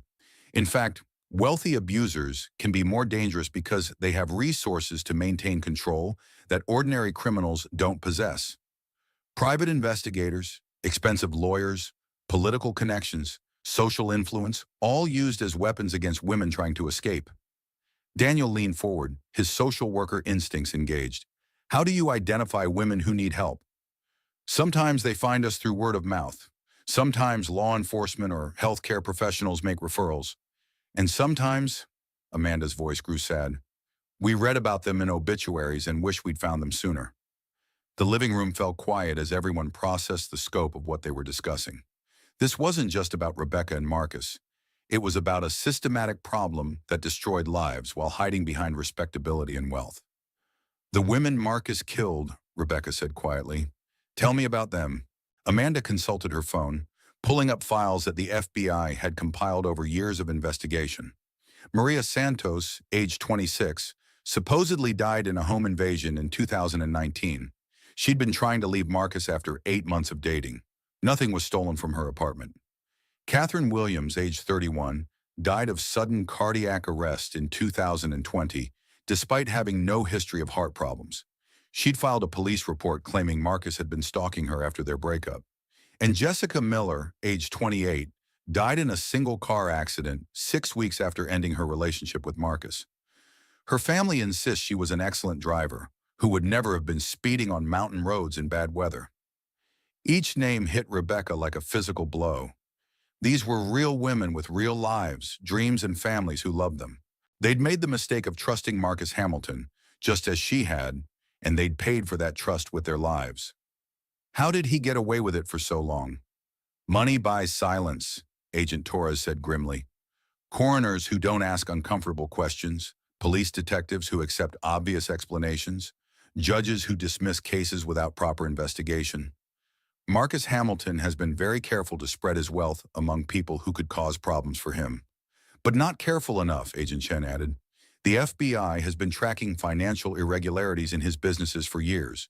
Wire transfers to offshore accounts, payments to individuals with criminal backgrounds, legal settlements that were clearly bribes. We just needed someone with direct knowledge of his personal crimes to tie it all together. Rebecca looked at Amanda, seeing her own possible future in the other woman's careful composure. How do you do it? How do you live with knowing what he's capable of? What he did to those other women? By making sure their deaths matter, Amanda replied with quiet intensity. By helping other women escape before they become statistics. By building a network that Marcus Hamilton and men like him can't intimidate or buy. And by waiting for the right moment to destroy him completely, Agent Chen added. Tomorrow's meeting isn't just about recording his threats, Rebecca. It's about ending his ability to hurt anyone ever again. Tori had been quiet during most of this conversation, but now she spoke with the protective fury that had motivated her from the beginning. What do you need from the rest of us? How can we help? Keep doing exactly what you've been doing, Agent Torres said. Stand by Rebecca publicly, maintain the family support system that Marcus doesn't understand, and trust that we've been planning this operation for a very long time. There's one more thing, Amanda said, reaching into her purse to pull out a small velvet box. This belonged to Maria Santos. She was wearing it when she died, and her family gave it to me after they learned the truth about Marcus. She opened the box to reveal a delicate silver necklace with a small cross pendant. All of us wear something to remember the women who didn't survive, a reminder of why this fight matters. Rebecca took the necklace with trembling hands, feeling the weight of 7 women's lives in the simple jewelry. I'll wear it tomorrow, when I face Marcus. You won't be facing him alone, Amanda promised. Every woman in our network will be there with you in spirit.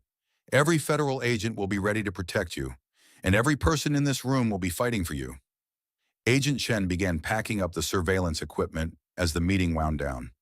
Rebecca, I need you to understand something. Tomorrow will probably be the most dangerous thing you've ever done. Marcus Hamilton has killed women for far less than what we're asking you to do.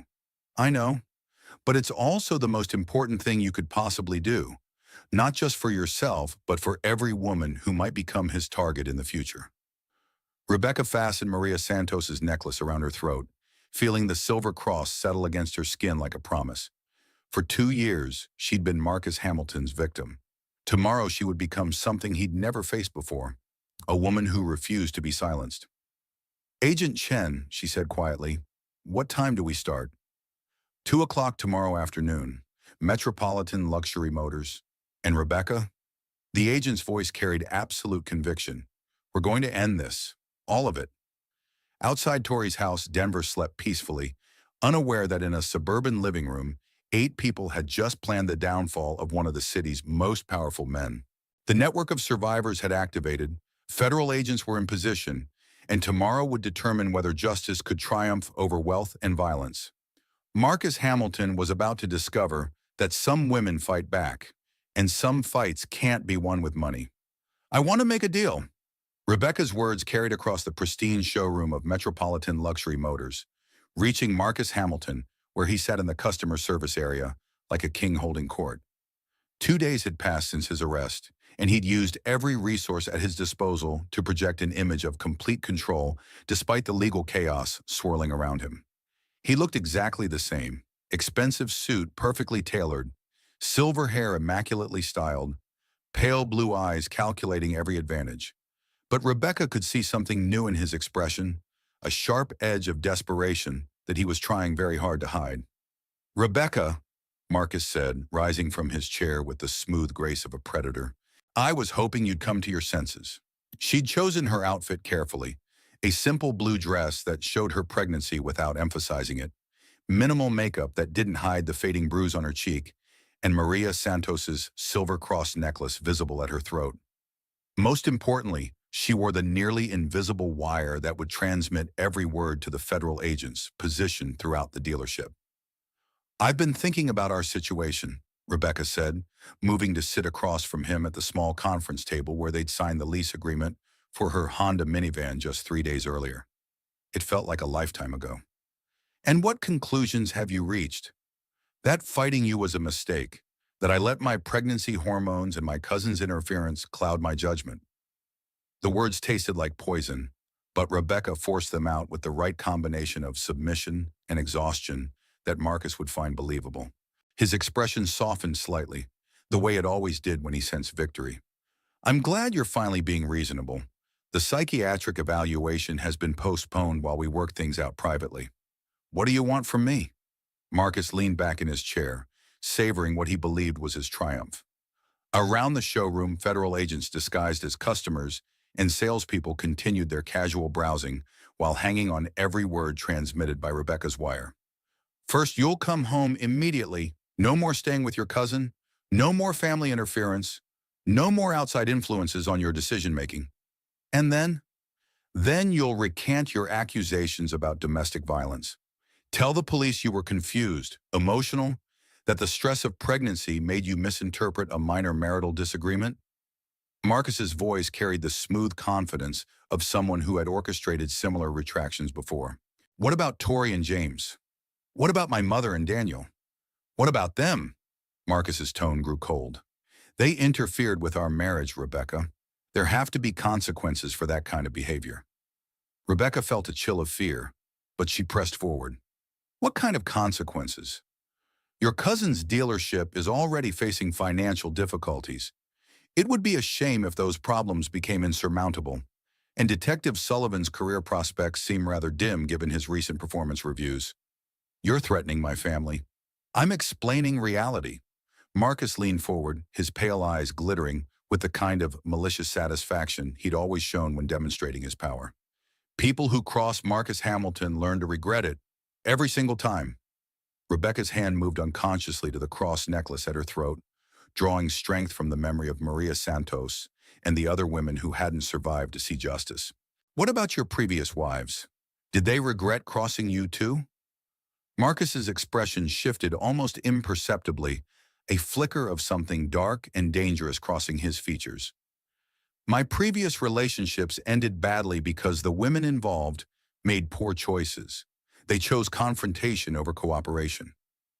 "Is that what happened to Elena?" "Elena died in a car accident, a tragic loss that I still mourn." "But she wasn't really dead, was she, Marcus?" Rebecca kept her voice steady despite the hammering of her heart. "Elena Rodriguez is still alive." The change in Marcus was instantaneous and terrifying. His carefully maintained facade cracked, revealing something cold and reptilian underneath. His hands clenched on the table, and Rebecca could see him calculating how much she knew and where she might have learned it. "That's an interesting theory," he said quietly. "Where did you hear such a ridiculous story?" "From Elena herself. She told me about the life insurance policies, Marcus, about the pattern of convenient accidents that happen to women who try to leave you." Marcus stood abruptly, his chair scraping against the showroom floor. Around them, the undercover federal agents tensed imperceptibly, ready to intervene at the first sign of violence. "You have no idea what you're talking about," Marcus said, but his voice had lost its smooth control. "Elena Rodriguez died in that car. I attended her funeral. I grieved for months." "You grieved for your own convenience being disrupted," Rebecca replied, standing to face him. "Just like you'll grieve when I have my accident, and when the baby you think is yours conveniently disappears along with me." "The baby?" Marcus's voice dropped to a whisper. "What about the baby?" Rebecca felt the moment crystallize around them. This was the revelation that would either destroy Marcus completely or get her killed in the attempt. The wire at her throat felt like a lifeline connecting her to the agents who were her only protection. "The baby isn't yours, Marcus." The words fell between them like grenades, and Rebecca watched Marcus's face cycle through disbelief, rage, and calculating fury in the space of seconds. "What did you say?" "You heard me. The baby I'm carrying isn't your biological child. It never was." Marcus moved around the table with predatory grace, closing the distance between them till Rebecca could smell his expensive cologne and see the tiny blood vessels in his pale eyes.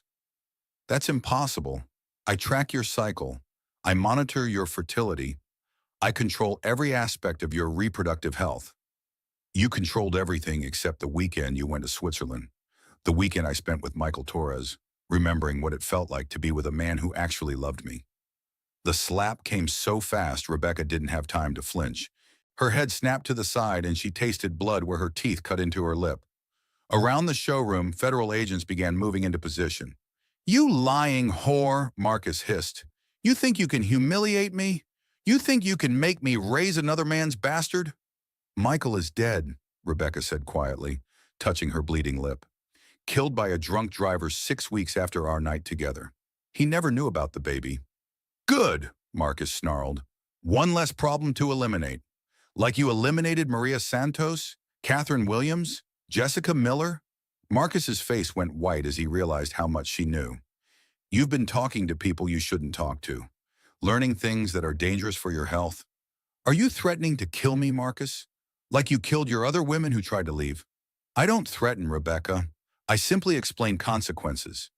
His voice dropped to a whisper that the wire barely picked up. "Women who embarrass me publicly, who try to steal from me, who betray me with other men, they have accidents. Car crashes, home invasions, sudden illnesses that can't be traced.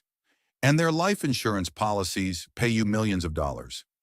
A small compensation for my emotional suffering." Marcus smiled, and Rebecca saw the face of a killer beneath his handsome features. "But you won't be collecting any insurance, my dear. You'll simply disappear one night. The grieving husband will search for months, offer rewards, hire private investigators. Eventually, everyone will assume you ran off with your lover, except your lover's already dead." Rebecca felt the trap closing around Marcus with every word he spoke. The federal agents had everything they needed now: direct admissions of murder, threats against her life, and enough evidence to ensure he never hurt anyone again. "What about the baby?" "What baby?" Marcus's smile turned genuinely evil. "There was no baby, Rebecca. You were never pregnant. Just another lie from an unstable woman who couldn't handle being married to a successful man. You'd kill your own child? It's not my child. You made that very clear." Marcus leaned closer, his breath hot against her ear. "But don't worry. Your death will be quick and clean. Professional. The kind of service that costs extra but ensures there are never any questions asked." That was when the showroom exploded into action. "FBI, nobody move!" Special Agent Sarah Chen emerged from behind a display of luxury sedans, her weapon drawn and her voice carrying absolute authority. Agent Torres appeared from the customer service area, flanked by 2 Denver police detectives. Throughout the showroom, undercover agents revealed themselves, creating a perimeter that made escape impossible. Marcus spun around, his face cycling through shock, rage, and desperate calculation. "This is entrapment. I was coerced. My lawyers will—" "Your lawyers can visit you in federal prison," Agent Chen said calmly, producing handcuffs.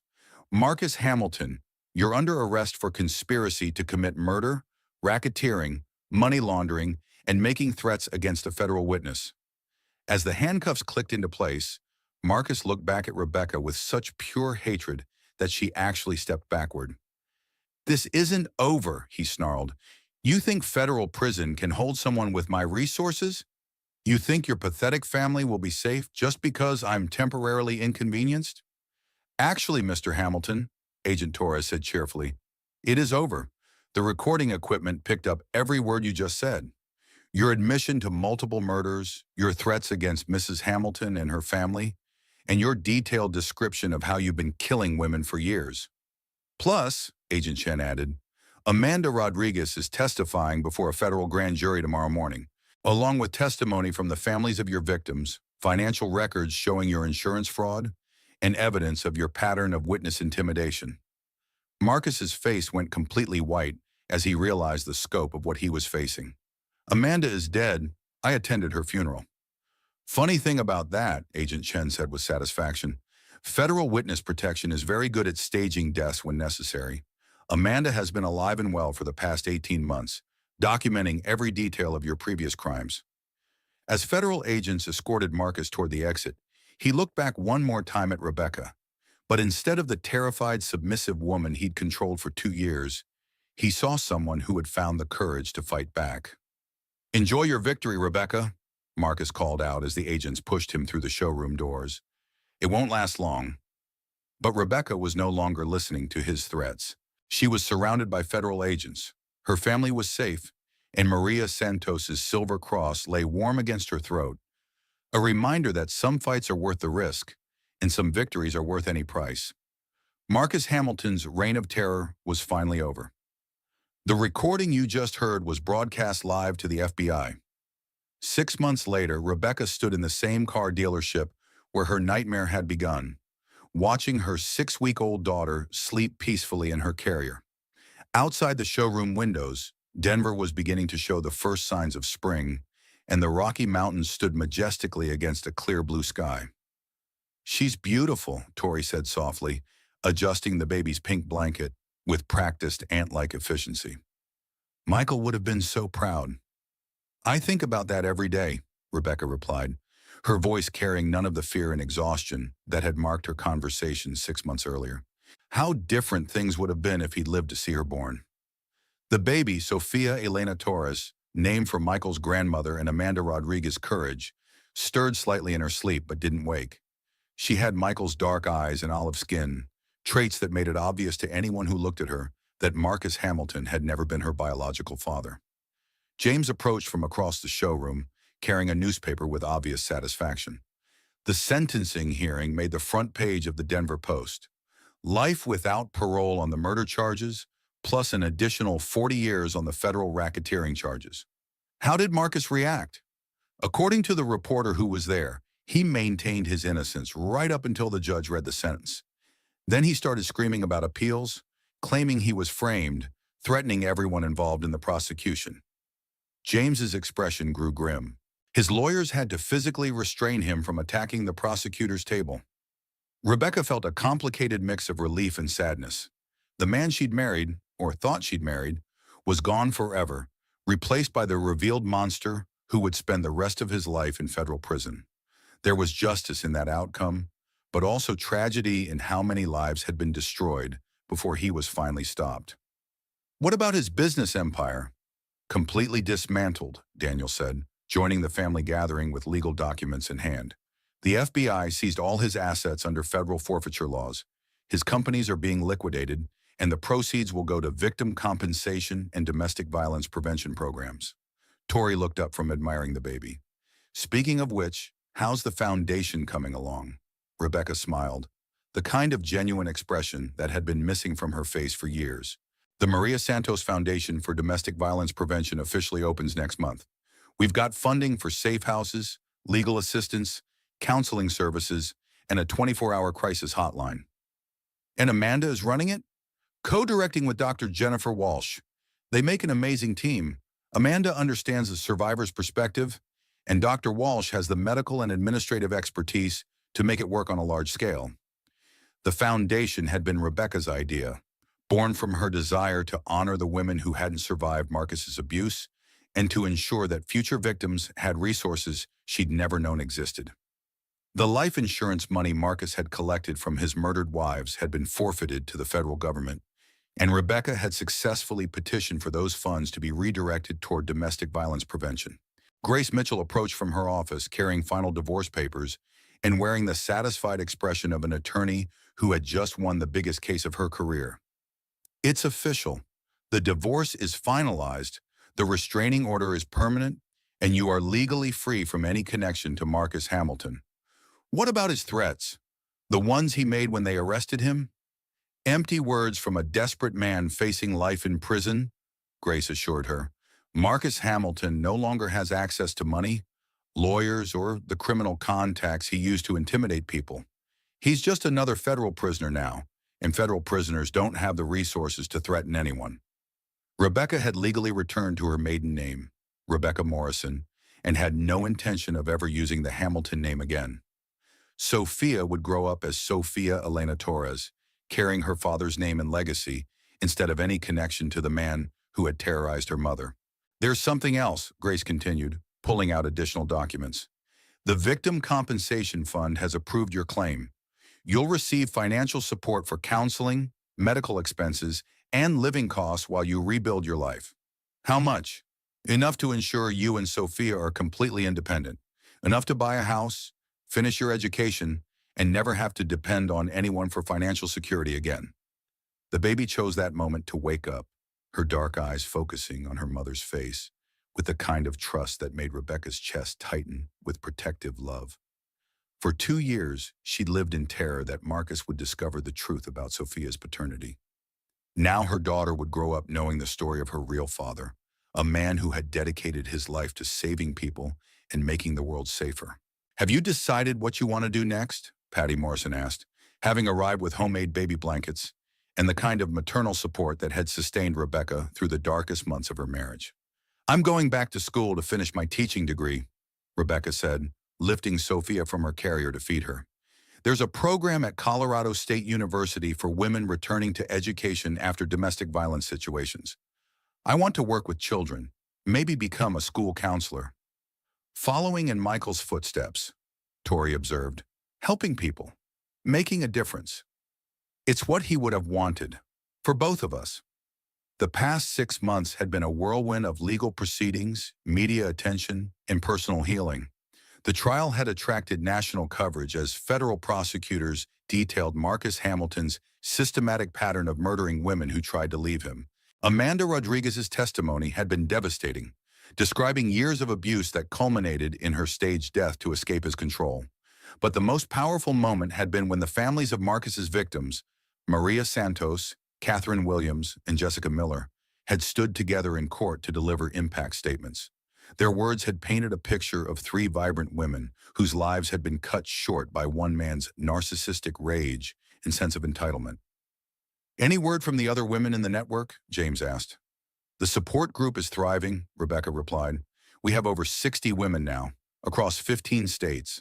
Amanda says it's the most effective domestic violence prevention program she's ever seen. Women helping women, survivors supporting each other through the healing process. The network had grown beyond Amanda's original vision, becoming a comprehensive support system that provided everything from emergency housing to job training to legal assistance. Most importantly, it gave women something Rebecca had never had during her marriage: the knowledge that they weren't alone, that other people understood their situation, and that escape was possible. Rebecca, Daniel said carefully, I have to ask, do you ever regret fighting back instead of just disappearing when Amanda offered? Rebecca looked down at Sophia, who was nursing contentedly while her dark eyes tracked the movement of people around the showroom. Her daughter would grow up in a world where Marcus Hamilton could never hurt anyone, where his pattern of violence had been exposed and stopped permanently. Never, she said firmly. Running would have saved me, but it wouldn't have saved the next woman Marcus targeted, or the one after that. Fighting back saved lives. 7 confirmed murders over 8 years, Grace added quietly.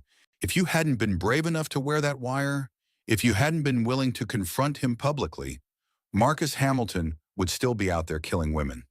The weight of that responsibility had been difficult to bear during the months of legal proceedings, but Rebecca had found strength in the knowledge that Sophia would inherit a world slightly safer than the one she'd been born into.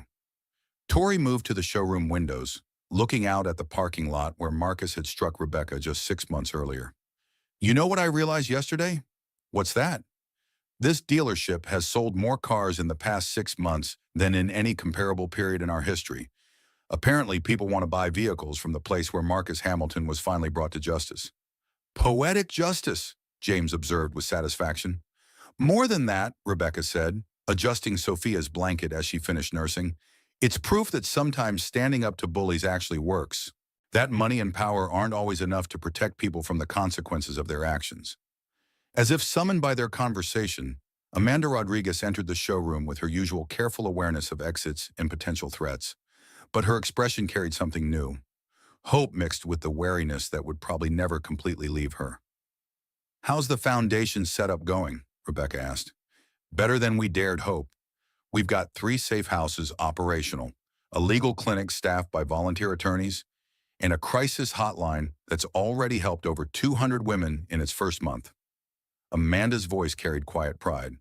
More importantly, we've had 12 law enforcement referrals of suspected domestic violence cases involving wealthy perpetrators. Any that remind you of Marcus? Two that are concerning enough that we've contacted federal authorities.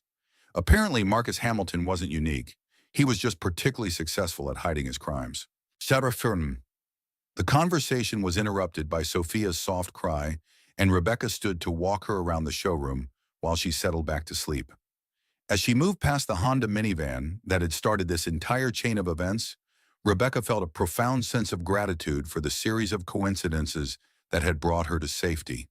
If Tori hadn't been working that day, if she hadn't recognized her cousin despite 2 years of separation, if she hadn't been brave enough to stand up to Marcus publicly, if James hadn't been willing to risk his career to arrest a powerful man, if Amanda hadn't been willing to emerge from witness protection to help another woman escape. "What are you thinking about?" Tori asked, joining her beside the minivan.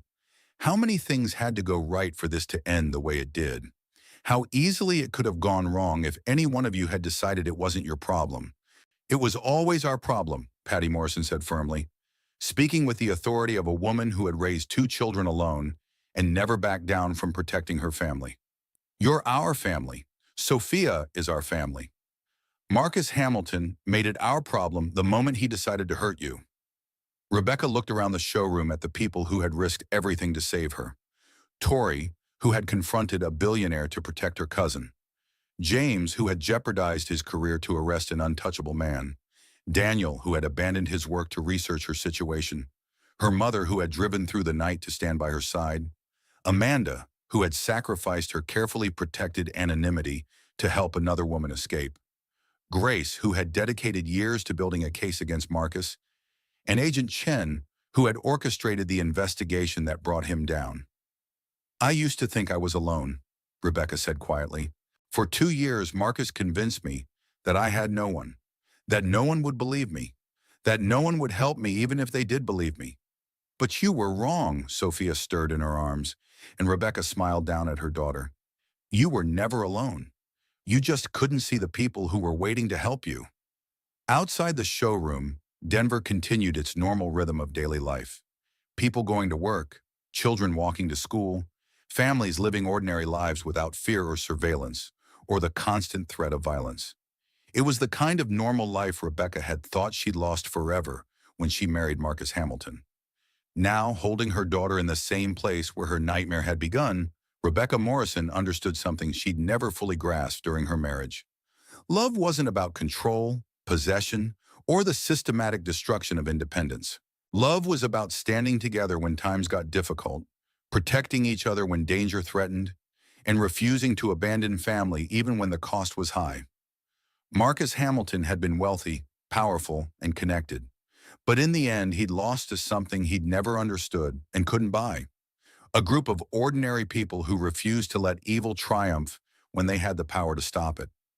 Sofia Elena Torres would grow up hearing the story of her mother's courage, her father's dedication to helping others, and the family that had fought a war to protect them both.